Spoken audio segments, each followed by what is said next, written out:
Hello, this is Ben Leonard here. Just going over the introduction to our book, Innovation Games.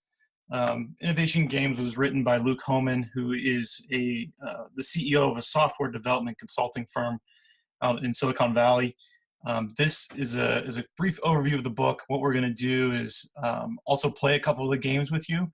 That way it'll kind of make sense if we save some time that we can demo some of the games. But it's a qualitative market research technique with interactive tools through these games that you actually play with your customers to uncover some wants and needs or specific uses depending on what you're trying to accomplish with your market research. You can use a series or set of these games to do so. The big thing is, as in the title, it's focused all on innovation, and I'll explain in a little bit. So how to use these, you can use these as directed market research. So you're looking for answers to specific questions. What features should or should not be included in a product, things like that. It's customer-centric, so focused on their innovation, not your own marketing teams or your product development team's innovation. And there's this concept that you don't know what you don't know, and I'll explain that specifically in the next slide. But understanding your customers' wants and needs. And so this is kind of when you're starting from a clean slate and you're just looking at it with a blank canvas. So this also is a great way of providing support and strengthening relationships with your customers. So back to this concept of what you know and what you don't know. This is typically what we look at when we're thinking about doing market research.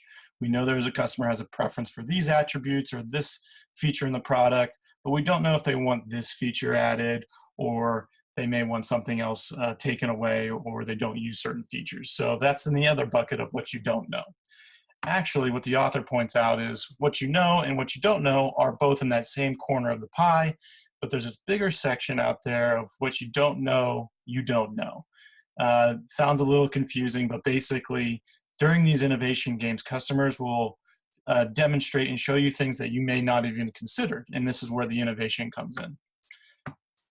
So what you can do with the outcomes of the games, again, qualitative market research may not have specific data, something like from your conjoint analysis or statistically significant, but more of all of these qualities that you may get to see from an information session. So during this, you can use this information sessions and playing these games with customers to create product roadmaps. One of the games, the customers and your actually use your products to create their own roadmaps and how they use the product.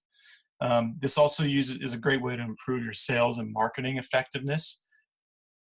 You'll hear in the videos and watching your customers do this, that they'll use certain language or use the device or the product in a certain way that helps you better communicate and improve your sales and marketing. Again, using the customers, having them come in to your company and play these games with you, it's a fun experience. It's better than just having a sensing session or filling out a survey online.